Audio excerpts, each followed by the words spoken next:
Hello everyone, this is ARK representing Anakana. Here all, we are going to start a very interesting session. जी हाँ, corporate governance and shareholder rights. इस session में shareholder rights के बारे में हम लोग detail में डिस्कस करेंगे. Specifically companies act and as well as SEBI एलोडिया. डियर ऑल, याद रखिएगा, ये बिल्कुल मत मान के पढ़िएगा इसको कि हमने एग्जीक्यूटिव में पढ़ रखा है तो हमें यहाँ जरूरत नहीं है. ऑफ कोर्स अगर एग्जीक्यूटिव में पढ़ा है और आपने पढ़ा है तभी आप प्रोफेशनल क्लास अटेंड कर रहे हैं इस वक्त, तो आपके लिए थोड़ा इजी होगा समझना. बट याद देखिएगा, ओवर कॉन्फिडेंट होकर मत जाइएगा कि हाँ पढ़ रखा है चलो हटा देते हैं. नहीं, एक बार हम इस चैप्टर को फटाफट से गो थ्रू करेंगे. कई सारी एस्पेक्ट्स हैं और कहीं सारी एस्पेक्ट्स ऐसी भी हैं जो हो सकता है पहले आपने क्लियरली नहीं समझी होंगी, बट यहाँ इस सेशन के अंदर आपकी इंटरप्रिटेशन बहुत ही अच्छी रहेगी. जी, जब हम बात करेंगे शेयरहोल्डर राइट्स की तो of course number of sections है. सेक्शन 136 सब सेक्शन 1 आप लोगों को याद होगा कि ऑडिटेड फाइनेंशियल स्टेटमेंट्स लेने का राइट होता है शेयरहोल्डर का. सेक्शन 190 में contract of employment with MMD and WTD की कॉपीज लेने का राइट होता है शेयरहोल्डर का. सेक्शन 105 में प्रॉक्सी अपॉइंट करने का राइट होता है. सेक्शन 190 में इंस्पेक्शन ऑफ मिनट्स बुक का राइट होता है. So there are number of sections we are going to discuss in this session. सारे सेक्शंस को अच्छे से डिस्कस करेंगे, एक बार फटाफट से रिकॉल भी कर लेंगे ताकि इस चैप्टर से रिलेटेड कोई भी केस लॉ हमारे एग्जाम के लिए हमारा वेट कर रहा है या हमारा क्लाइंट हमारा वेट कर रहा है, कोई ऐसी प्रॉब्लम जो कि उसको है और वो किसी कंपनी का शेयर होल्डर है, उसको भी प्रॉब्लम हो सकती है क्योंकि उसके कहीं राइट्स तो वायलेट नहीं हो रहे हैं, तो उसकी प्रॉब्लम को सॉल्व करने के लिए इस सेशन को हम ध्यान से समझेंगे. मैं आपको बता दूं, फिर से समझा दूं, हम लगभग यहाँ पर कंपनीज एक्ट के अराउंड 35-40 के बीच में मान लीजिएगा कुछ सेक्शन हम डिस्कस करेंगे कंपनीज एक्ट के. जी हाँ, एंड फिर से भी एलओडीआर की कुछ रेगुलेशंस को डिस्कस करेंगे. एंड फर्दर फिर हम लोग कई सारे व्हाट अगर देखा जाए तो अलग अलग कंट्रीज में क्या प्रैक्टिसेस हैं, मेजॉरिटी माइनॉरिटी रूल्स को देखेंगे. बट इस सेशन के अंदर हम लोग प्राइमरी फोकस हमारा रहेगा कंपनीज एक्ट के अंदर, जो कि ऐसे सेक्शंस हैं जो कि राइट्स को डिफाइन करते हैं शेयरहोल्डर्स. Let's understand. देखिए chapter 8 corporate governance and shareholder rights. Without wasting time मैं फटाफट से बात करने वाला हूं. आइए फटाफट से इन बात को समझते हैं. Let's see. अगर हम देखते हैं, protection of shareholder rights is sacrosanct for good corporate governance. Of course better corporate governance के लिए शेयर होल्डर के राइट्स का प्रोटेक्ट होना जरूरी है. और good corporate governance one more time telling you what the good corporate governance. I hope ये सबको पता अच्छे से. It is one of the important pillar of corporate governance for the efficient functioning of capital market. Fundamental requirement of that investor rights are well protected. Of course, अगर investors के right protected नहीं होंगे ना, याद रखिएगा, who is going to make the investments? Who is going to make the investments? Nobody. Because you know what? Whenever you make a decision regarding the investments in the securities, you first think about safety of your investment, whether your investment safe or not. तो अब मैं यहाँ ये नहीं कह रहा हूँ कि इन्वेस्टमेंट का मतलब हाईली रिस्की है, लो रिस्की है. आप ये सोच रहे होते हैं कि जो पैसा ले रही है कंपनी वो जेन्युइन है नहीं है, क्या उसने लीगल कंप्लायंस किए नहीं किए.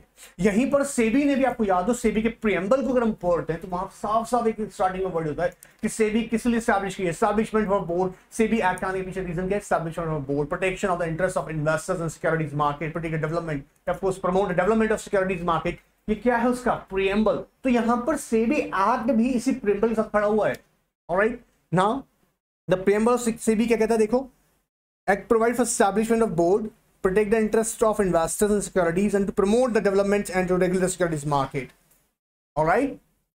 Now, if you look at this statement, the central element of corporate governance is the challenges arising out of the separation of ownership and control. Of course, separation of ownership and control.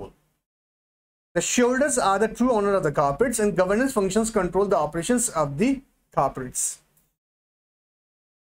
You know what? हम लोग बहुत से जानते हैं कि shareholders are the company's owner, but they do not participate in day-to-day operations of the company, and they are the management of the company. You know what? Give the directions. Now listen very carefully. When I'm saying that they give the direction, it means that the board of directors, frame out the policies, frame out the strategies to run the business. लेकिन वो किस तरह से चला रहे हैं ये जानने का राइट है शेयर होल्डर का, because they provide capital.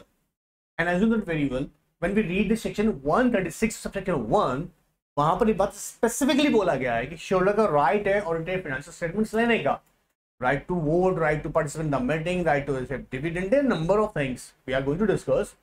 So जब बोल रहे separation of ownership and management, there is a strong likelihood that there is a mismatch between the expectations of the shareholders and actions of the management. Therefore, there is a need to lay down a clearly rights of the shareholders and that of the management. तो ये clearly बताया जाएगा भैया कि management का क्या right होगा और शेयर होल्डर का क्या राइट होगा। ठीक है, आप अपनी मर्जी से राइट नहीं बना लेंगे, ठीक है, विद इन द लॉ होगा। ऑलराइट ना, अब अगर मैं कंपनी से की बात करता हूं, याद देखिएगा हम लोग फटाफट सेक्शन को देखेंगे क्योंकि कई सेक्शन में डिस्कस किए हुए हैं, जहां इंपॉर्टेंट लाइन है वहां पे याद देखिएगा, मैं आपको रोक के अच्छे से इंटरप्रेट करूंगा। अब अगर हम बात करते हैं right to receive copies of following documents, जैसे right to receive audited financial statement, section याद करते चलेंगे, याद देखिएगा, इसलिए यहाँ पे आपको बता रहे हैं section 136 subsection 1, one more time, section 136 subsection 1 क्या है भैया? फाइनेंशियल स्टेटमेंट ऑफ कोर्स लेने का राइट है, ध्यान सुनते जाना, फाइनेंशियल स्टेटमेंट लेने का राइट है, एंड उसके साथ जो भी जैसे कोई एक्सप्लेनेटरी नोट्स हैं, डॉक्यूमेंट्स हैं जो अटैच किए जा रहे हैं, वो भी शेयर का राइट से रिसीव करने का। कब लेगा उसको सर मिलना चाहिए जब जनरल मीटिंग का नोटिस आएगा ना, 21 क्लियर डेज बिफोर ना ऑफ द मीटिंग, तब उसके पास होना चाहिए। देखो, including consolidated financial statements if any, auditor report, every other document required by law to be annexed और attached to the financial statements which are to be laid before the company general meeting shall be sent to every member of the company। बिल्कुल भेजिएगा, member को मिलेगा, याद रखिएगा debenture trustee को मिलेगा, और to every trustee for debenture holders and all person other than member and trustee, मतलब मेंबर को मिलना, डिबेंचर ट्रस्टी को मिलना, और जो पर्सन जो एंटाइटल्ड है, क्या कंपनी के स्ट्रक्चर ऑर्डर को मिलेगा, ऑफ कोर्स दिया जाएगा उसको। ठीक है, हो सकता है कोई याद रखिएगा, जब हम स्पेसिफिकली बोलेंगे कोई पर्टिकुलर पर्सन, जहाँ पे हम बोल रहे हैं जैसे डायरेक्टर्स हैं, इन्हें दिया जाएगा, ऑफ कोर्स दिया जाएगा। ठीक है, तो कह रहा है all person other than the member and trustee being person so entitled not less than 21 days before the date of meeting provided. Of course, अब देखो यहीं पे छोटी छोटी बातें रखनी है, क्या 21 डेज से कम का नोटिस जा सकता है? इसकी दो एस्पेक्ट्स मेरे बच्चों को याद होंगी। हम एक चेक करते हैं whether company having a share capital, then हम देखेंगे, याद देखिएगा, 90 not less than 95% of paid up share capital shareholders की इन फेवर रेजोल्यूशन पास हो, तो 21 डेज से कम के पीरियड के में भी याद देखिएगा नोटिस क्या आ सकता है। या फिर वोटिंग पावर देखेंगे अगर कंपनी में शेयर कैपिटल नहीं है, suppose company limited by guarantee है, उस केस में देखो होल्डिंग के अंदर देखेंगे, देखो ध्यान सुनना, provided if copies of the documents are sent less than 21 days before the date of the meeting, they shall no sending that the fact that deemed to be duly sent if it is so agreed by holding या फिर having। holding मतलब company having a share capital majority number entitled to vote and who represent not less than 95% of such paid up share capital as give the right to vote at the meeting। right to vote at the meeting ये check कर लेना, person having a right to vote at that meeting, और या फिर नहीं है share capital तो not less than 95% total voting power exercisable at that meeting. क्या हो रहा है, समझ में आ रहा है सर? ये एट दैट मीटिंग का मतलब क्या होता है आपको पता होगा ना, याद रखिएगा ध्यान से। अगर एक पर्टिकुलर पर्सन है, मान लीजिएगा मिस्टर ए, उन्होंने अपना पेड अप कंप्लीट नहीं किया हुआ है, कंपनी ने कॉल किया, पैसा दिया नहीं है, मीटिंग आ गया, तो ये भाई साहब वोट करने पहुंच जाएंगे? नहीं, इनको कंपनी को 100 रुपया पे करना था, इन्होंने 50 पे किया हुआ है। मेरे बच्चों को समझ में आ रहा होगा बात, तो अगर 50 ही नहीं किया है तो क्या इनका वोट एक्सरसाइज कर लेंगे जाके? नहीं। क्या हो रहा है, तो यहाँ पे इसलिए बोल रहे हैं उस मीटिंग में वोट कर रहे हैं तो 95% नॉट लेस देन 95% किसमें देख रहे हैं? दोनों केसेस में। होल्डिंग चेक करिएगा या फिर हैविंग चेक कीजिएगा। हैविंग का मतलब company having no share capital, मतलब जनरली कौन सी company limited by guarantee. Now listed company के अंदर ही कहता है कि अगर कंपनीज, याद रखिएगा लिस्टेड कंपनीज अब अपना वेबसाइट पे 21 days before and during this period, मतलब मीटिंग होना है उससे 21 डेज पहले कंपनी ने डिटेल इंफॉर्मेशन प्रोवाइड की है। और आपने देखा होगा, मैंने कई वीडियोस में आपको दिखाया है, जैसे टाटा स्टील लिमिटेड में दिखाया था कि उन्होंने फाइनेंशियल्स अपने अपलोड किए हुए हैं। तो ये डिटेल्ड आपको नहीं बेचना है, एक क्या करना पड़ेगा, समरी रिपोर्ट आप भेज दीजिएगा अपने फाइनेंशियल स्टेटमेंट्स। उसे सफिशिएंट कंप्लाइंस मानेंगे। लेकिन अगर कोई शेयर होल्डर डिमांड करेगा तो उसको फिर कंप्लीट डिटेल भी आपको सेंड करनी पड़ेगी इन फिजिकल फॉर्म में। ठीक है, what I am trying to tell you, listed company अपनी वेबसाइट पर डिटेल पूरा मेंटेन कर लेगा और उसको अपलोड रखेगा अब तक 21 डेज तक कंटिन्यूअस, जब तक मीटिंग नहीं हो रहा था। अब 21 डेज पहले वो क्या करेगा, जो समरी रिपोर्ट बना लेगा, डिटेल नहीं देगा पूरा फाइनेंशियल का, समरी रिपोर्ट बना लेगा, वो अपने मेंबर्स को सेंड कर देगा। ऑलराइट, देखो, listed company provision of this section shall be deemed to be complied with if the copies of the documents are made available for inspection in the register office during the working hours for a period of 21 days before the date of the meeting। मतलब meeting होना उसका किस दिन से continuous meeting होने तक उसके पास वो मेंटेन कर रहा है। ठीक है, कहां पर रखा है, मेंबर उसके रजिस्टर ऑफिस में रखा हुआ है।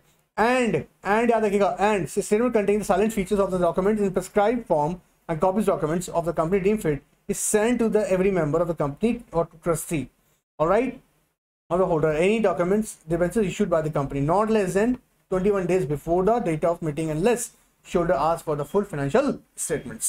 तो दोनों एस्पेक्ट याद रखेंगे, याद रखिएगा। एक तो आपको क्या करना है, आप कंपनी के फाइनेंशियल्स का डिटेल, कंप्लीट डिटेल जो है वो अपना रजिस्टर ऑफिस में मेंटेन रखिएगा। याद रखिएगा, वेबसाइट पे अपलोड करना भी मैंडेटरी बन जाएगा, लेकिन कब कब कब कब, दोनों एस्पेक्ट याद रखिएगा। जब हम यहाँ कहना चाह रहे हैं, ध्यान सुनिएगा वापस, कंपनी अपलोड करेगा, ऑफ कोर्स कंपनी कब करेगा, एक बार अप्रूव करेगा, साथ के साथ में कंपनी उसको क्या रखेगा, ऑडिटेड स्टेटमेंट्स को, ऑडिटेड फाइनेंशियल स्टेटमेंट्स को कंपनी के रजिस्टर्ड ऑफिस पे। मीटिंग होना है भी 21 डेज बाद। ठीक है, तो याद रखिएगा, उससे पहले क्लियर नोटिस भेज दिया, अब 21 डेज के पीरियड में उसके रजिस्टर्ड ऑफिस पे उसको मेंटेन करेंगे और उसको इंस्पेक्शन कर सकता है ड्यूरिंग द बिजनेस आवर्स। बहुत सिंपल सा बात है, इतना जोर जोर के हम पढ़ा रहे हैं, आई होप फिर भी समझ में नहीं आया तो फिर पूछ लीजिएगा। सेक्शन 190 कहता है यार जी, जो भी कॉन्ट्रैक्ट ऑफ एम्प्लॉयमेंट आपने किया, contract of employment with MD and WTD ना, उसकी कॉपीज का राइट है इंस्पेक्ट करने का और उसका कॉपी लेने का, ऑफकोर्स उसके रजिस्टर को इंस्पेक्ट करने का। अब दो तरीके हो सकते हैं, या तो कॉन्ट्रैक्ट राइटिंग होगा, या कॉन्ट्रैक्ट राइटिंग नहीं है तो मेमोरेंडम में आपने टर्म्स ऑफ सर्विस लिखी होंगी, टर्म्स ऑफ एम्प्लॉयमेंट, वो इंस्पेक्ट करने का राइट है शेयर का। देखो, every company shall keep at register office contract of service with the managing और full time director in writing, और यह कह रहा है where such contract is not in writing the in written memorandum setting out its terms, the copies of contract memorandum cap open inspection by member without payment of fees and default, अगर company default करे 25,000 रुपया का penalty and 5,000 officer in default पर लगेगा। Alright, but यही section 190 private company पर apply नहीं होता है मेरे बच्चों। सर क्या बताया आपने सर, बेटा सिंपल सी बात है, जो भी कॉन्ट्रैक्ट विद द मैनेजमेंट, मतलब कौन सा एमडी एंड डब्ल्यूटीडी के साथ किया जा रहा है, कौन सा कॉन्ट्रैक्ट होगा, वो कॉन्ट्रैक्ट ऑफ एम्प्लॉयमेंट, उसको इंस्पेक्ट करने का राइट है। ठीक है, किसका, मेंबर का। याद रखना, यहाँ पे अच्छे से देख लो, एनी मेंबर बोल रहे हैं, हर कोई मुंह उठा कर नहीं चला जाएगा देखने के लिए, मेंबर का राइट है। ओके बेटा, without payment of fees, defaulting compiling, अगर ऐसा नहीं किया उसको, ऑफ कोर्स रजिस्टर ऑफिस में मेंटेन नहीं किया या इंस्पेक्शन करने नहीं दिया, तो कंपनी पे 25,000 का पेनल्टी है, मेंबर्स पे 5,000 का, बट प्राइवेट कंपनी पे अप्लाई नहीं होता है। चलिए, सेक्शन नोटिस ऑफ मीटिंग 101 मेरे बच्चों को अच्छे से पता होगा यार। 21 देखो, समझो यहाँ पे एक बात समझना, जब हम जनरल मीटिंग की बात कर रहे हैं तो एकदम से आपको देखो ना, फ्लैशबैक में जाओ, याद करो 21 क्लियर डेज का नोटिस आता है ना, आई होप ये सबने कैलकुलेट किया है। Called back giving not less than 21 days notice either in writing और थ्रू इलेक्ट्रॉनिक मोड, दोनों एस्पेक्ट याद रखना। दोनों एस्पेक्ट मतलब sir company physically registered post पे भी थ्रू कर सकता है, रजिस्टर्ड पोस्ट पे थ्रू कर सकता है, या इलेक्ट्रॉनिक भी सेंड कर सकता है, but notice to electronic mode rule 18 मेरे बच्चों को याद हो, कंपनीज मैनेजमेंट एडमिनिस्ट्रेशन रूल्स 2014 के तो फॉलो करेंगे। Notice of every meeting shall give to every member of the company legal representative of deceased member or the assignee of an insolvent member. Assignee of the insolvent member, सब assignee of the insolvent member आपने भी आजकल IBC पढ़ा रहे हैं, आपको याद होगा। मान लीजिएगा कंपनी है ABC लिमिटेड, वो एक मेंबर है किसकी, BCD लिमिटेड की। ठीक है, अब ABC लिमिटेड चली गई अंडर IBC, यहाँ पर रेजोल्यूशन प्रोफेशनल अपॉइंट कर दिया। ठीक है, तो ये नोटिस कौन रिसीव करेगा जी, रेजोल्यूशन प्रोफेशनल। क्लियर हो रहा है। या ऐसा भी होता है कई बार, जो असाइनी होता है यहाँ पर उस पर्टिकुलर कंपनी के अंदर, उसको भी नोटिस आता है। तो याद रखिएगा हम लोग बहुत सिंपल से बात की यहाँ पर, नोटिस 21 डेज क्लियर जाएगा, किसको जाएगा, मेंबर्स को जाएगा यार, या लीगल रिप्रेजेंटेटिव बेसिस मेंबर जाएगा, या फिर असाइनीज को जाएंगे। वहीं पर सेक्शन 71 सेक्शन 6 बात करेगा डिबेंचर्स की, बहुत सिंपल सा। यहाँ पर भी सेंट्रल गवर्नमेंट के, देखो यहाँ पर सेंट्रल गवर्नमेंट के पर्सपेक्टिव से बात करता रहा हूँ। Debenture trustee shall take steps to protect the interest of debenture holders, ये बात सिंपल सा है। And central government has prescribed, sir यहाँ पे बीच में ये लोग कहाँ से आ गए, देखो यहाँ पे राइट पढ़ना, right to inspect statutory register returns and get copies of on payment of prescribed fees. ये कह रहा हूँ, ध्यान से देखना। For securing the issue of debentures, former debenture trust deed, procedure for debenture holders to inspect trust deed, obtain copies of quantum debenture redemption reserve created and such other matters। क्या कह रहा है, सेंट्रल गवर्नमेंट के पास ये power है under rule 18, इन aspects पे क्या कर सकता है, वो रूल्स फ्रेम कर सकती है। इसलिए यहाँ पे याद रखिएगा, फिर बोल दूं यहाँ पर, आप ये मत समझिएगा कि हम लोग इतना स्पीड से पढ़ा रहे हैं, तो आप सिर्फ इसीलिए स्पीड अप कर रखा है फटाफट सेशन, ताकि एक बार रिकॉल हो जाए, फटाफट रिकॉल हो जाए। लेकिन इसका मतलब ये नहीं है किसी को कोई प्रॉब्लम है तो वो पूछ सकता, थोड़ा पूछेगा, मैंने बता रखा है ना कि नहीं, व्हाट्सएप पे पूछेगा। सिर्फ ये सेशन इसलिए स्पीड अप करके चला रहे हैं ताकि अब कहीं कोई छूट गया हो ना हो, एक बार फटाफट से कुछ रिकॉल हो जाए। Rectification of register of charges, of course central government permit कर सकता है, आपको याद होगा रेक्टिफिकेशन, पेमेंट, सेटिस्फैक्शन या मॉडिफिकेशन ऑफ चार्जेस के केसेस में सेंट्रल गवर्नमेंट एक्सटेंशन का टाइम दे सकता है। देखो यहाँ पर इस बात को मैं डिस्कस किए हुए हैं, ठीक है। देखो omission, misstatement of any particular and filing previously made to registrar respect to any charge or modification thereof, respect to any memorandum of satisfaction entry made in section 82, 83 was accidental or due to inadvertence, some sufficient cause, or is not in nature to prejudice the position of creditor, shareholder of a company, on the application of a company or any person interested on such terms and condition it deemed just an expedient, that time giving intimation of payment satisfaction shall be extended and that omission and misstatement shall be rectified। Sir क्या हुआ, sir क्या बताया आपने मेरे बच्चों, central government के पास आप लोग पता होगा ना पावर अंडर सेक्शन 87 कि वो यहाँ पर एक्सटेंशन ग्रांट कर सकती है, payment modification of charges, payment of cost, payment या मॉडिफिकेशन चार्जेस की बात करेंगे, सेटिस्फैक्शन चार्जेस की बात करेंगे। तो यहाँ पर या तो कोई कंसर्न पर्सन जो इसका इंटरेस्ट, हाँ प्रोवाइडेड किसी भी शेयर होल्डर का या प्रोवाइडर का राइट इन्फ्लुएंस नहीं हो रहा हो, ठीक है, तो एक्सटेंशन भी ग्रांट कर सकती है। राइट का मतलब मान लीजिए उसका डिले हो गया है और उससे किसी पर्टिकुलर शेयर होल्डर का, या हम बात करें कंपनी का in term of company, right, या किसी क्रेडिटर का राइट वहां पर ना इफेक्ट होता है, तब नहीं, अदरवाइज एक्सटेंशन ग्रांट कर देगी central government. Place of keeping inspection register of section 94 section 2 कहता है। अब यूजुअली अगर हम बात करें, देखो रजिस्टर्स को इंस्पेक्ट करने का शेयर होल्डर का राइट है, देखो सिंपल सी बात, देखो यहाँ पे हाईलाइट कैसे बोल रहे हैं, register in their indices except when they are closed under the provision of this act. Copy of all return shall be open for inspection by any member, debenture holder or security holder, beneficial honor during the business hours without payment of fees by, अगर कोई और करेगा तो with the payment of fees, और कहाँ mention होगा वो, article of association में। Alright, now inspection of minutes booked by the 119 की हमने बात करें। यहाँ पे याद रखिएगा जो हम बात करें ना बेटा सारे एस्पेक्ट्स की, सिर्फ यहाँ मैं आपसे ये एक्सपेक्ट कर रहा हूँ कि आप सेशन के अंदर एक बार गो थ्रू जरूर करें, इन्हें रिकॉल जरूर करें, क्योंकि ये एक्चुअली इंपॉर्टेंट क्यों है, क्योंकि अगर आपको आते होंगे पहले से अच्छी बात है। याद देखिए मैंने पहले ही बोल रखा है, सेशन सीएस प्रोफेशनल्स के लिए, एग्जीक्यूटिव के लिए मैं इस लेवल पे नहीं बताऊंगा, उनको मैं डिटेल में समझाऊंगा। प्रोफेशनल से मैं एक्सपेक्ट करके यही चल रहे हैं हम लोग, स्पेशली मेरे स्टूडेंट से तो नहीं आते हैं, फिर भी पूछ सकते हैं, याद रखिएगा ऐसा कोई इशू नहीं है, ठीक है। चलिए कहता है minutes proceedings of any general meeting और resolution pass by the postal ballot capital register office of course जानते हैं, and be open during the business hours, inspection by any member without charges और reasonable restrictions by the articles. अब देखो ये important point है, छोटे छोटे इसलिए रीड करवा रहे हैं।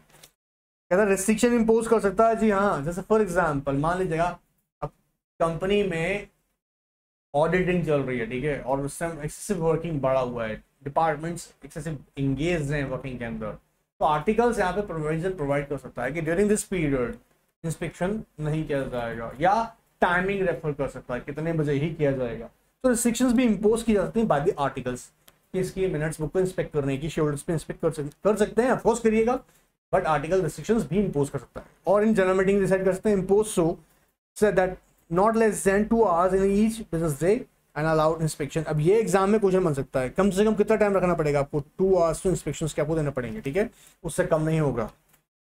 Any member shall be entitled to be furnished within 7 working days. Of course अगर किसी ने डिमांड किया तो उसको 7 वर्किंग डेज के अंदर क्या करना पड़ेगा, कॉपी दीजिएगा। एक मेंबर ने मान लीजिएगा अप्लाई किया, किसके लिए, इंस्पेक्शन किया, उसको मिनट्स की कॉपी देखनी है तो जी मिलेगी, पर याद देखिएगा यहाँ पर हम क्या बोल रहे हैं, विद इन 7 वर्किंग डेज में देना पड़ेगा।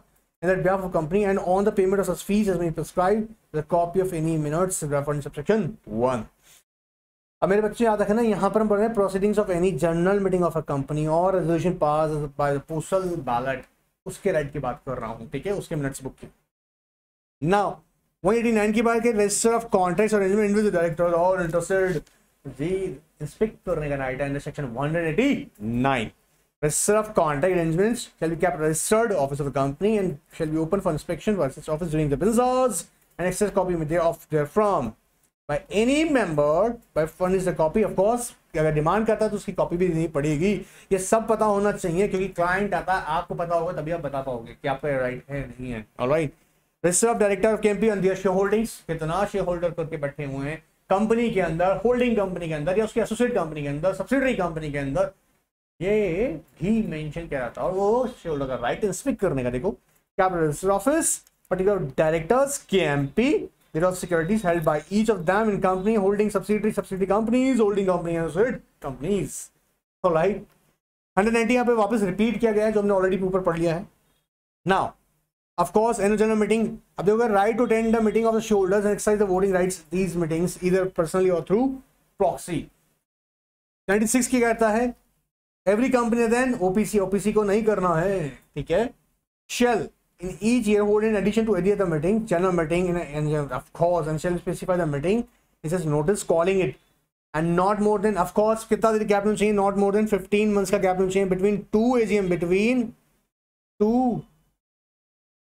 two right, गैप नहीं होना चाहिए between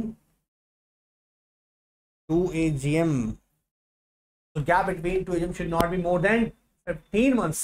इसीलिए बता रहा हूँ, फटाफट से पढ़ा रहा हूँ, बस एक बार रिकॉल चला जाएगा। ऑलराइट, ओपीसी को भी करनी पड़ती है जीएम, ऑफ नॉट हां से पड़ेगा। ऑलराइट, चलिए, and annual general meeting of the company, alright sir क्या ईजीएम कर सकते हैं? ऑफ कोर्स कर सकते हैं। Board director under requisition of what members. अब दो केसेस में देखेंगे हम लोग, या तो कंपनी का शेयर कैपिटल वाला कंपनी या नॉन शेयर कैपिटल वाला कंपनी। देखो कंपनी, अगर कंपनी कौन सा है, शेयर कैपिटल वाला है, तो कहता है on the date of requisition not less than 1/10 of such paid up share capital of the company। जिस दिन रिक्विजिशन फाइल की जा रही है विद द कंपनी, ऑलराइट, उस दिन वो शेयर होल्डर कम से कम कितना बोल रहे हैं, नॉट लेस देन 1/10। क्या देखेंगे, पेड अप शेयर कैपिटल, या फिर voting rights on the date of requisitions, अगर कंपनी शेयर कैपिटल नहीं है तब not less than 1/10 of total voting power. क्या हो रहा है, टोटल वोटिंग पावर।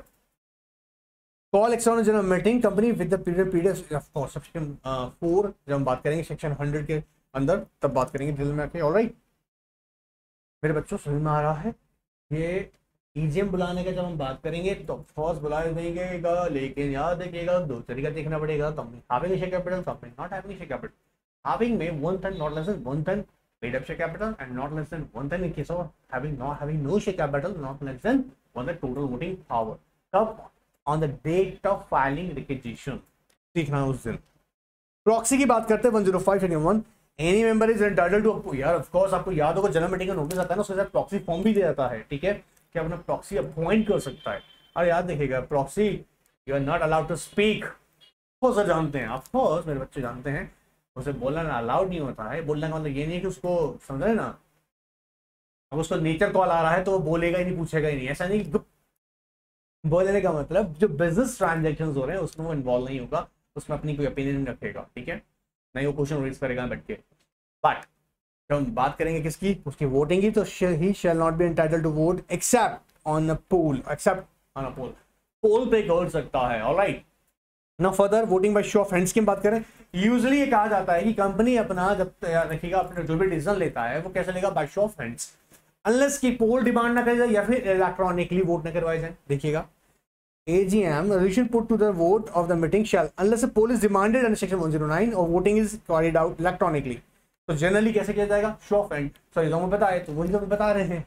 राइट, इसलिए बच्चा मैं आपको रिवाइज करवा रहा हूँ, फटाफट से रिकॉल करवा रहा हूँ. ये एक बार बात फिर से फटाफट सेक्शन रिकॉल हो जाए कि सेक्शन 186 क्या कहता है, सेक्शन 119 क्या कहता है, सेक्शन 190 के अलावा हम बात करें सेक्शन 105 107 क्या कहता है, सेक्शन 96 की बात करी हमने. ठीक है, there are number of section. 189 क्या कहता है, 170 क्या बोलता है, ये सारे स्पेक्स एक बार फटाफट से रिकॉल हो जाए. सर्टिफिकेट ऑफ शेयर्स आप लोग जानते होंगे, या तो कंपनी का कॉमन सील लगता है शेयर सर्टिफिकेट पे. कॉमन सील अगर कंपनी यूज नहीं कर रहा है तो 2 डायरेक्टर साइन होगा. अगर 2 डायरेक्टर साइन नहीं कर रहा है तो 1 डायरेक्टर एक कंपनी सेक्रेटरी साइन कर रहा है, उससे क्या मारेगा? Primary facie evidence of share certificate. देखो, share certificate issued under common seal if any, या फिर साइन बाय 2 डायरेक्टर्स, या फिर by a director and company secretary. And इसको क्या माने? Share held by any person shall be primary facie evidence and title of the person so such shares. याद रखिएगा, company का कॉमन सील होगा share certificate पे. अगर वो नहीं तो 2 डायरेक्टर साइन करेगा. 2 डायरेक्टर भी नहीं कर रहा है तो फिर पकड़ो किसको? एक डायरेक्टर के कंपनी सेक्रेटरी को वो साइन करेंगे शेयर सर्टिफिकेट पे. उसे क्या माना जाएगा? Primary facie evidence of the entitlement of such person having shares of the company. Duplicate certificate of shares may be issued if certificate is prove to have been lost. Of course अगर loss हो गया है तो मेटिलेटेड हो गया है, छान हो गया है, फट गया है, ठीक है, इन दैट केस आपको उसको सबमिट कराकर सरेंडर की जगह कंपनी आपको इशू कर सकता है. और नॉमिनल चार्जेस होते हैं उसके भी. मैंने कई बार अपना याद देखिएगा अपडेट्स में आपको डाल के दिखाया भी है एक्चुअल फॉर्मेट कि कैसे अब कंपनी इंटीमेट भी करता है. आपको लिस्टेड कंपनीज को इंटीमेट भी करना पड़ता है किसको?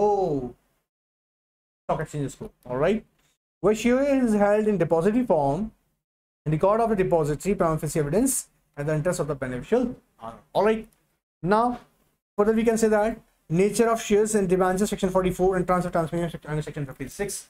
Of course, we know that shares are the movable property transferable as the manner provided in the articles of the company. Alright, वहीं अगर देखते हैं section 56 section 1, company shall not register transfer of securities. ध्यान सुनना, physical shares अगर है तो कौन से केस में अप्लाई हो रहा होगा? याद रखिएगा, यूजुअली प्राइवेट कंपनीज की हम बात कर रहे हैं, मान लीजिएगा, ठीक है. जब हम क्या बोल रहे हैं? Transfer of shares. याद रखिए, ट्रांसफर शेयर्स फिजिकल फॉर्मेट क्या करें, इलेक्ट्रॉनिकली तभी अप्लाई नहीं हो रहा है. SS4 याद होगा आप लोगों को, कहता है company shall not register transfer of securities unless a proper instrument of transfer in form of SS4 as prescribed in Rule 11, duly stamped, dated, executed.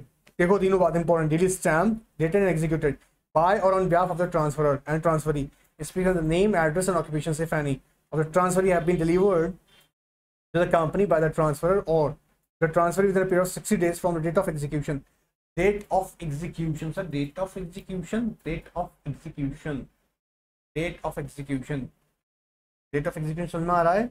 Stamped date से हम यहाँ पे कंसिडर करेंगे. ठीक है, स्टैम्प डेट, स्टैम्प फिक्स कर दिया, execute कर रहे हैं, स्टैम्प डेट से हम उसको चेक कर रहे हैं. Date of execution along with certificate relating to the securities और certificate is not a letter of allotment. तो यहाँ पर भी हम बात कर रहे हैं सेक्शन 56 सेक्शन 1 के अंदर. तो हमको क्या याद रखना है बच्चों कि अगर फिजिकल फॉर्म में है तो ऑफकोर्स सेक्शन आपको SS4 देना पड़ेगा. स्टैम्प होना चाहिए, ठीक है, ड्यूली स्टैम्प्ड. और ड्यूली स्टैम्प्ड मतलब आई होप मेरे बच्चों ने पढ़ा, ड्यूली मतलब जो कि प्रॉपर ड्यूटी बनती है उसके ऊपर, प्लस डेटेड एंड एग्जीक्यूटेड, तीनों एस्पेक्ट एक साथ हैं.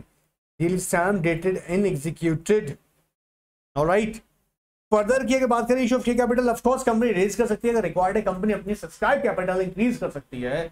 ऑफ कोर्स इसके लिए कंपनी को परमिशन लगता है. रे देखो आओ, a company having a share capital proposes to increase its subscribed capital or by issue of further shares shall be to a person who at the time of किसको करेगी यार? मेरा existing shareholders को, जो existing equity shareholders है, जानते हैं यार ये बात. तो holder of equity shares of the company in proportion उनका paid up कितना proportion होगा? Alright, to the paid up share capital on those shares held by sending a letter of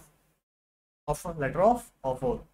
यहीं से हम लोग पढ़ते हैं ना, याद होगा, preemptive right.